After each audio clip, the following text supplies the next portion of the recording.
Hello, you're listening to the Art Daily Sideshow. I'm your host, Art Delinsky. Today I'm going to be talking about sporting, since it is, in my opinion, one of the last frontiers of our society that is somewhat purely based on a human being who is really skilled and able to perform well. While getting on a team and having access to train like a professional athlete to really hone in and nurture and develop that skill is expensive, and I know that a lot of these sporting events and teams are owned by corporations and cheating exists, so do performance enhancers, but I still find something very grounding, inspirational, and human about sports, especially games, because there are winners, there are losers, and there's undeniable skill. It doesn't matter if you're rich, if you're poor, black, white, uneducated, or a MacArthur grant recipient. For the most part, on the field, you're judged by your abilities, your accomplishments, endurance, and skill. And that's something that I really appreciate. And of course, the only thing that can ruin this somewhat organic, let's say, manifestation of human potential is, of course, politics. And that brings us to today's episode. The 2026 summer sports season is upon us, from Major League Baseball to the World Cup, golfing, tennis, racing, NBA postseason, go Knicks, and of course, the Freedom 2050 Ultimate Fighting Championship, brought to you by the White House. And so today I'd like to explore some of the news that are coming out from the World Cup, and after that highlight some of the developments around the UFC Freedom 2050 event. And for those who are not familiar with the World Cup, or as some people like to call it, the Mondial, it is an international soccer sporting event that brings millions and millions of spectators from around the world. And I didn't know this, but soccer is actually the world's most popular sport in participation and viewership, so it's a big fucking deal. It's usually hosted in one country, besides in 2002 when Japan and South Korea co-hosted. And this year, in 2026, it's being hosted by 3 countries, US, Mexico, and Canada. Before I get into all this, I'd like to play a short clip of fans meeting some of these soccer players at the airports after they land. And the reason I'm sharing this is because I really want to show you how deep the love for this game goes. Rock Chalk, Algeria. It filled up Rock Chalk Park. Being able to watch professional football players do it right in front of my eyes is unbelievable. Chants, singing, just so much love for the game. It was honestly absolutely amazing to see.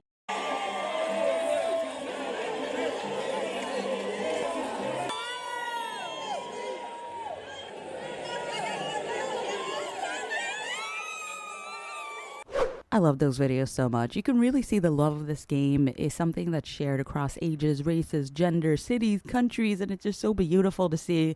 We just saw 2 clips coming from the Panamanian team coming down to St. Louis, being greeted at the airport, and also the Algerian team who is setting up camp in Kansas, and people are loving it.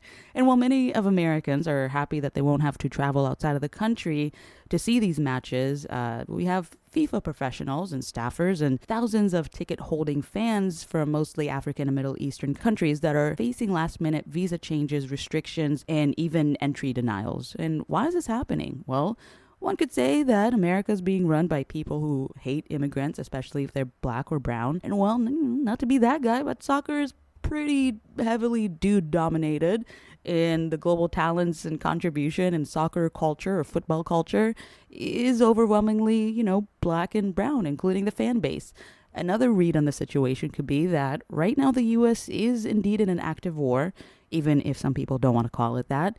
And hosting the World Cup means that the U.S. is putting itself in a situation where millions of people from across the world are planning to come here to attend these matches. And understandably, the government is using all its tools to make sure that there aren't any, let's say, international incidents. And this includes restricting fans, FIFA staffers, team officials, delegation staff members, and even referees. Most notably, the Iranian soccer team, which, again, the U.S. is in an active war with Iran, not with the team, though. The team is set to play at all U.S. cities that are hosting stages. Is it stages or stages? But I'm not sure. I'm going to go with stage because I want to be a little fancy today. But because of the war and, let's say, geopolitical issues, some members of the delegation, including the head of the federation, didn't get visas at all. and decided they might as well just set up camp in Mexico, and with the coordination of the U.S. government, the Mexican governments, and that's where they are. They're going to have to travel in and out of Mexico in order to do whatever it is that they do at the World Cup. And let me tell you something. While that kind of sucks for them to have to do that commute, Mexicans are thrilled. They are embracing them with open arms. Yeah, no, you can't embrace with open arms. They are welcoming them with open arms and giving them a warm embrace. You know what I'm trying to say. They're fucking stoked. Another staffer, or actually a photographer for the Iraqi team, was also denied entry. And another really outrageous case is the turning away of Omar Artan, who is a referee from Somalia, who is regarded as one of the best in Africa. And he was turned away for, quote, vetting concerns. And this is after he was granted a visa for the U.S. He was turned away at the Miami airport. And actually, let's go ahead and listen to Artan in his own words. In Mogadishu, thousands turned out to welcome home a man many consider a national hero. Referee Omar Atan returned to Somalia after being denied entry to the United States, where he'd been due to officiate at the World Cup. The 2025 African Referee of the Year was set to become the first Somali official to work at football's biggest tournament. What happened has happened, and it is fate. FIFA has supported me well, and they have been following my journey closely up till now. I promise you that in the upcoming matches, I will go further and leave a positive mark. Somalia is ours, whether things are good or bad. I want to tell our youth not to lose hope in our country. That flag is ours. That was Omar Artan speaking to folks in Somalia, just really being such a positive winner. That's what a winner sounds like, in my opinion. Now, listen, I'm no 5-star general. I mean, you could say I'm a no-star general, but I can tell you that hosting an event of this size in a country that's in an active war could perhaps pose some sort of security threat. But the optimist in me was wondering if this could be a moment of reconciliation through sports, true human-to-human moments of redemption. And then I wondered to myself if this has ever happened. And you know what? It has.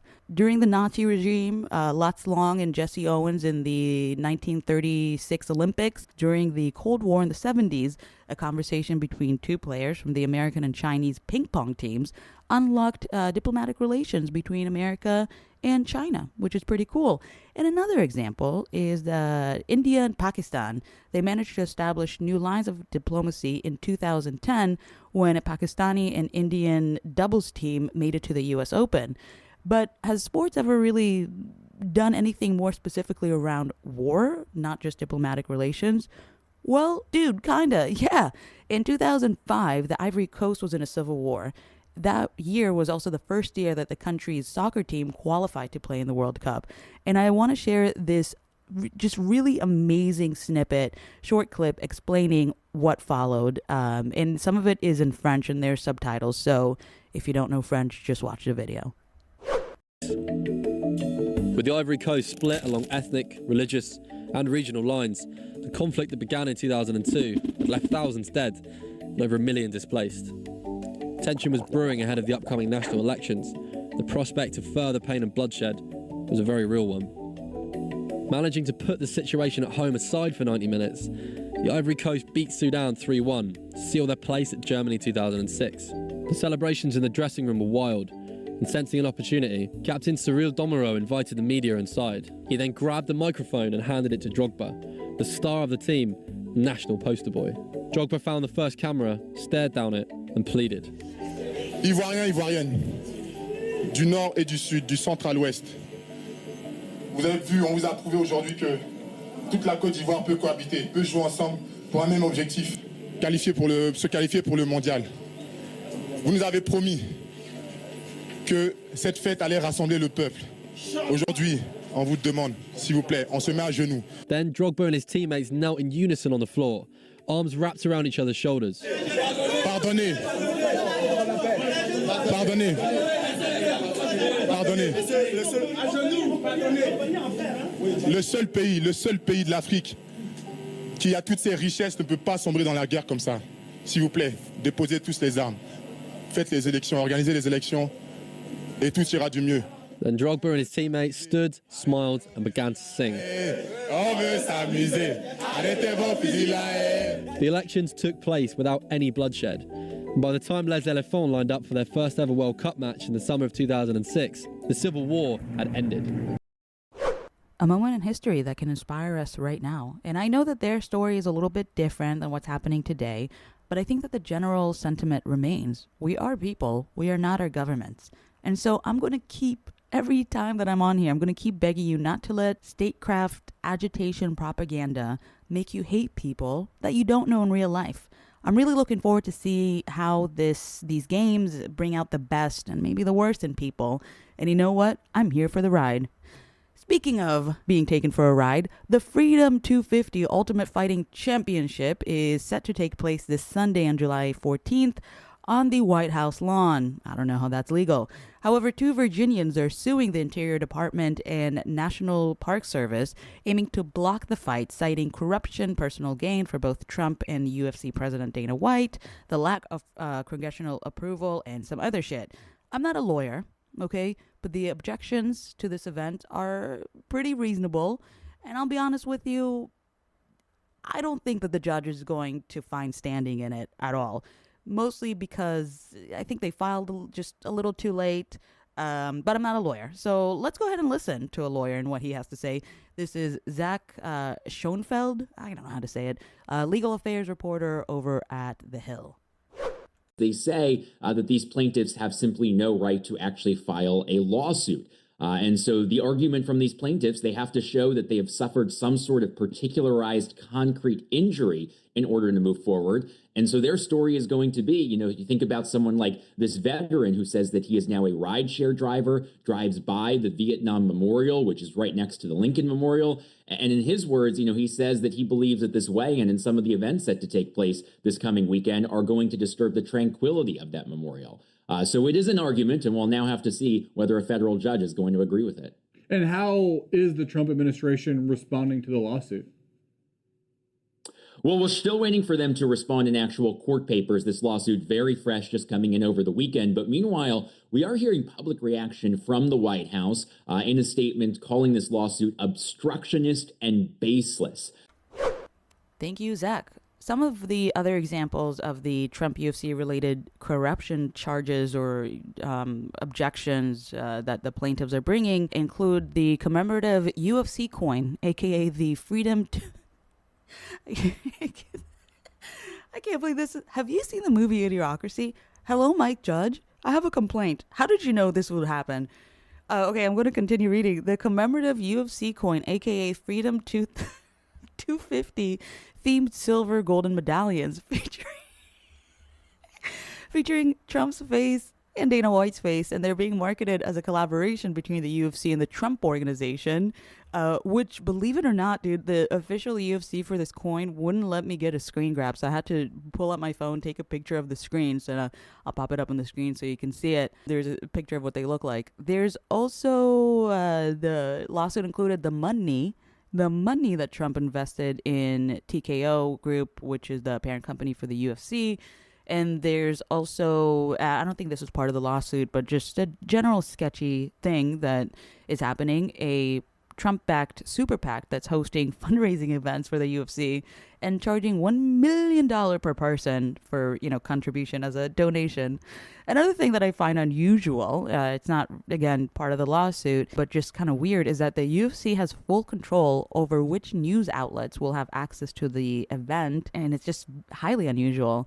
But like I said, we are days away from the event, and in my opinion, as a person who's not a lawyer nor a judge, but am a little judgmental, I don't think that the plaintiffs have standing, and I'm fairly sure the UFC Freedom 250 event will happen. But whether Mother Nature has other plans, well, that's not up to me. You know what they say. You can plant a pretty picnic, but you can't predict the weather. Anyways, so as we conclude this episode of Politics and Sports, I'm left wondering, what did we really learn today?